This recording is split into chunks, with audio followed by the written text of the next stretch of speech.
ఉంటారు తప్ప తాత్కాలికంగా మాటలో తాత్కాలికమైనటువంటి ఒడిదుడులు లొంగే మనుషులు అయితే కాదు. సరే, సర్వేలు చాలా మంది ఈసారి కడపలో పులివెందుల్లో జగన్మోహన్ గెలవడు అనేవాళ్ళు ఎక్కువ మంది ఉన్నారు. సో కుటుంబ సభ్యులే ఓడించడానికి సిద్ధంగా ఉన్నారు. కానీ అక్కడ విఘ్నత ఉన్నటువంటి రాజకీయ నాయకులు, ప్రతి ఓటర్ ఒక రాజకీయ నాయకుడు అనండి. ఒక కామన్ పీపుల్ దగ్గర మనం మైకి పెడితే వాళ్ళు చెప్పేటువంటి రాజకీయ సూక్తులు మనం పనికిరామండి. వాళ్ళు ఉత్తమ జర్నలిస్టులు అందరూ ఎవరంటే పులివెందుల పాపులేషన్ అండి. సో మెజారిటీ తగ్గిస్తారేమో కానీ ఓటమిని మాత్రం పులివెందుల ప్రజలు అంగీకరించరు. సో అక్కడ విజయం అనేటువంటిది నల్లేరుపై బండి నడకి. సో జగన్కి 90,000 నుంచి 1,00,000 ఓట్ల మెజారిటీతో అక్కడ గెలిచే అవకాశాలు ఎక్కువ ఉంటాయి. అదే కడప పార్లమెంట్ నుంచి షర్మిల ఎంపీగా పోటీ చేస్తానని చెప్పి ప్రకటించారు. డిపాజిట్ వస్తే అదృష్టమే. ఒకటి గుర్తుపెట్టుకోండి, రాజశేఖర్ రెడ్డి గారి కుటుంబానికి ఉన్నటువంటి పరువు ప్రతిష్టల్ని వైఎస్ షర్మిల ఏంటండి, దశరథ మహారాజు కూటమికి వెళ్ళినటువంటి వశిష్ఠుడు సీతాదేవిని పిలిచి అమ్మా నీ భర్త ఎవరు అని అడిగాడు. ఎవరు అని అడిగితే ఆమె ఏం చెప్పుంటుందండి? రావణుడు అమ్మగుడని చెప్పుకుందా? చెప్పలేదు. అయితే మా అయ్య జనక మహారాజు అని చెప్పుకుందా? లేదు. నేను దశరథ మహారాజు గారి కోడలండి అని చెప్పింది. దశరథ మహారాజు కోడలు అంటే నీకు పెళ్ళైనా నీవు నీ ఇంటి పేరు మార్చుకోకుండా నీ పుట్టింటి పేరునే పెట్టుకొని కట్టుకున్న మొగుడు యొక్క కుటుంబం యొక్క పేరు ప్రతిష్టలకి భంగం కలిగించే విధంగా నీవు వైఎస్ పేరు ఇంకా నువ్వు వాడుకుంటున్నావంటే ప్రజలేమి అక్కడ పిచ్చోళ్ళేం కాదండి. నిజంగా ఎప్పుడైతే ఈ కాంగ్రెస్ పార్టీలో చేరిందో ఆ రోజే నిజంగా రాజశేఖర రెడ్డి మరణించిన రోజండి మనకు. కాబట్టి అక్కడ ప్రజలు షర్మిలను రాజశేఖర రెడ్డి కూతురుగా మరిచిపోయారు. ఆమె ఒక డిపాజిట్ వస్తే ప్రజలు ఆమెను సమర్థిస్తారు. ఆమె డిపాజిట్ కూడా రాదండి అక్కడ. ఇప్పుడు జగన్మోహన్ రెడ్డి గారి ప్రభుత్వం అనుకూలంగా ఉంది రావటానికి 109 నుంచి 107 నుంచి 118 సీట్ల వరకు వస్తుంది. అది ఏ రకంగా ప్రిడిక్ట్ చేశారు? జగన్మోహన్ రెడ్డి జాతకం చూసా, లేదంటే ఆయన పుట్టిన birth year and date of birth తోనా, లేదంటే ఈ కూటమిలో ఉన్న ఈ కలిసిన ముగ్గురు లీడర్ల జాతకం బట్ట? ఇక్కడ 175 స్థానాలు, ఏ స్థానానికి ఆ స్థాన బలం. ఉదాహరణకి నెల్లూరు పార్లమెంట్ ఉంది. 1952లో ఎస్టాబ్లిష్ అయినటువంటి నెల్లూరు పార్లమెంట్ ఎంపీ సీట్. ఆ రోజు ఉన్నటువంటి ప్లానెటరీ పొజిషన్ ఏంటి? యాజ్ పర్ మేధిని జ్యోతిష్యం ప్రకారం ఒక రాజకీయ ప్రొడక్షన్ చేయాలి అని అంటే ఆ ప్రాంతం ఎప్పుడు ఎస్టాబ్లిష్ అయింది, ఆనాటి గ్రహస్థితులేంటి, ఆనాటికి ఇప్పుడున్నటువంటి రాజకీయ నాయకుల యొక్క గ్రహస్థితులేంటి, పార్టీ ఆవిర్భావం ఏంటి, వ్యక్తిగత జాతకం ఎంతవరకు దోహదపడుతున్నటువంటి నిర్ణయాలు తీసుకున్నట్లయితే 2019లో 151 సీట్లకి ఆ భూమండలం ఆయనకు యోగించింది. సో 5 సంవత్సరాల సమయంలో ఆ గ్రహస్థితిలో అనేక రకాల మార్పులు వచ్చేసరి గురుమూడమే, శుక్రమూడమే, సూర్యచంద్ర గ్రహణాలు ఎక్కువ ఉన్నాయి, ముహూర్తాలు లేకపోవడం, కొంత అనుకూల గ్రహస్థితులు అనుకూల వాతావరణం లేకపోవడం, 2 శుభగ్రహాలకి 7 పాపగ్రహాలకి ఆధిపత్యాలు రావడం పూర్తి స్థాయిలో రాజకీయం మీద ప్రభావం పడుతుంది. 400 ఎంపీ సీట్లు కావాలనుకుంటున్న మోడీ గారికి కూడా ఈసారి ఎదురైతే ఎక్కువగా ఉంటుంది. 270, 280 వచ్చి ఆగిపోతాడు ఆయన కూడా. ప్రాంతీయ పార్టీల హవాలు ఎక్కువ అవుతాయి. సో కాబట్టి ఒక నియోజకవర్గంలో విజయ అవకాశాలు నిర్ధారణ చేయాలంటే ప్లస్ ఆ ప్రాంతంలో ఉండేటువంటి రేఖాగణితం మీద, లాంగ్ లాచిట్యూడ్ మీద, ఆ వ్యక్తి యొక్క అభిప్రాయం, ఆ పార్టీ యొక్క బలం, ఆ ప్రాంతాన్ని క్రోడీకరించుకున్నప్పుడు మాత్రం చేయం. కాబట్టి రూరల్ ప్రాంతాలు ఏవైతే సముద్ర తీర ప్రాంతాలు ఉన్నటువంటి 900 కిలోమీటర్లు ఏవైతే ఉన్నాయో, రేడియేషన్ అవుతుందో, సముద్ర మట్టానికి 180 అడుగులు ఎత్తున్నటువంటి ప్రాంతాలు ఏవైతే ఉన్నాయో, ఇవన్నీ కూడా జగన్మోహన్ రెడ్డికి మేజర్ ప్లస్గా మారుతున్నాయి. కాబట్టి విజయం పార్టీ విజయానికి అవకాశాలు ఎక్కువగా ఉన్నాయి. ఉమ్, సో ప్రతికూల వాతావరణంలో ఈ రోజున గనక ఇప్పటికిప్పుడు చంద్రబాబు నాయుడు గారు లింగమనేని రమేష్ ఇల్లు గనక వదిలేసి,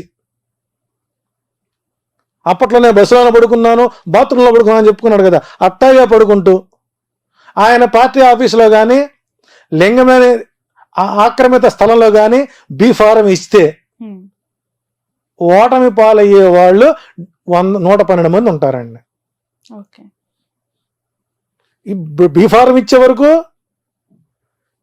వీళ్ళు ఉంటారని నమ్మకం లేదు, కొత్త వాళ్ళు రాకపోరని నమ్మకం లేదు. సో కాబట్టి మేదిని జ్యోతిషం ప్రకారం జగన్మోహన్ రెడ్డి డైమండ్ షేప్లో ఉమ్, ఆయన వజ్ర వ్యూహాన్ని అవలంబిస్తున్నారు. ఆ వజ్ర వ్యూహం ఎఫెక్ట్ ప్రతిపక్ష కూటమిపై పడింది కాబట్టి ప్రతిపక్ష కూటమి ఎనబలు చేసేటువంటి తప్పులే జగన్మోహన్ రెడ్డి విజయానికి పునాదులు అవుతాయని చెప్పొచ్చు. రైట్. ఓకే. సింపుల్గా చెప్పాలంటే వాలంటరీ వ్యవస్థ. ఉమ్, నిన్నటిదాకా ప్రభుత్వపు సర్వెంట్స్, ఈ రోజున వాళ్ళు ఇండిపెండెంట్ క్యాండిడేట్స్. అప్పుడు ఆల్రెడీ మొదలుపెట్టారు, మేము ఫంక్షన్ ఇద్దాం అనుకున్నాం, చంద్రబాబు గారు సగ్గడ్డల రమేష్ గారి చేత ఈసీ కంప్లైంట్ ఇచ్చారు కాబట్టి మేము మీకు ఇవ్వలేకపోతున్నాం, ఇకపై మీకు సంక్షేమ పథకాలు రావు, దానికి మీ చంద్రబాబు గారు అడ్డుపడుతున్నారు కాబట్టి సంక్షేమానికి చంద్రగ్రహణం పట్టింది అని ఇప్పుడు స్వతంత్రంగా చెప్పే అవకాశాన్ని, ఒక కార్యకర్తగా మారే అవకాశాన్ని ఇచ్చింది ఎవరండి? చంద్రబాబు నాయుడు. చంద్రబాబు కదా. శ్రీకాళహస్తిలో బొజ్జల కొడుకు ఎమ్మెల్యే ఆస్పిరెంట్ వాలంటీర్లు ఉగ్రవాదులుగా పోలిస్తే గట్టి చట్నీ అచ్చెన్నాయుడు, అది ఆయన వ్యక్తిగతం, పార్టీకి సంబంధం లేదంటే ఆయన పొడి చేసేది ఏ పార్టీ నుంచి? ఉమ్, ప్రొద్దుటూరులో ఒక తిరుగుబాటు బావుట ఎగరేసేటువంటి ఒక తెలుగుదేశం రెబల్ క్యాండిడేట్ వాలంటీర్లను గొడవలు తీసి బజారు మీద కొడతాం, ఉమ్, అది మీకు మైనస్ కాదా? ఆడవాళ్ళని ఎక్స్పోర్ట్ చేస్తున్నారు అని పవన్ కళ్యాణ్ మాడతాం ఎఫెక్ట్ కాదా? 2,30,000 మంది వాలంటీర్లు వాళ్ళ కుటుంబ సభ్యులు ఎంతమంది ఉంటారండి? వాళ్ళ బంధుత్వం ఎంతమంది ఉంటారు? ఇవన్నీ మీ ఎఫెక్ట్ కాదా? లారీ డ్రైవర్ నీకు ఇస్తే నీకెందుకు, అడుక్కున్న ఇస్తే నీకెందుకు, టిప్పర్కి ఇస్తే నీకెందుకు అంటే జగన్మోహన్ రెడ్డి వేసినటువంటి వజ్రాయుధంలో వ్యూహంలో కూటమి ఇరుక్కొని వాళ్ళు చేసే తప్పులు ఎదుటి వారికి విజయ అవకాశాలు వారికి వారే అందిస్తున్నటువంటి తరుణంలో ఉమ్, జగన్మోహన్ రెడ్డి గారి విజయం సునాయాసం అవ్వచ్చు. అట్లాగని చెప్పేసి కూటమిలో వ్యతిరేకత వచ్చింది, ఫ్లెక్సీలు తగలబెడుతున్నారు, గుడ్డలు తగలబెడుతున్నారు, కార్యకర్తలను కొడుతున్నారు కాబట్టి మనం గెలిచాము అని కనుక వైసీపీ కార్యకర్తలు రిలాక్స్ అయితే ప్రమాదం పొంచి ఉంటుంది. ఈ నిర్లిప్తత, ఈ అసహాయత, ఈ తిరుగుబాటు, ఈ ఉద్యమాలు, ఈ కొట్లాటలు, ఈ తగలబెట్టుకోటాలు ఇవన్నీ చంద్రబాబు నాయుడు ఆడేటువంటి plan C. Okay. Plan B అంటే జనసేనని బీజేపీని ఓడించడం.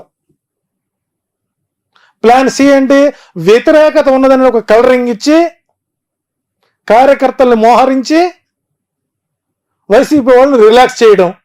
ఓకే. కాబట్టి చంద్రబాబు నాయుడు గారు పోల్ మేనేజ్మెంట్ లో దిట్ట అని పవన్ కళ్యాణ్ గారు ఒప్పుకున్నారు. వారికి కావాల్సిన దాష్టికులు కావాలి, నాయకులు కాదు, సలహాలు ఇచ్చేవాళ్ళు కాదు, సూచనలు ఇచ్చేవాళ్ళు కాదు.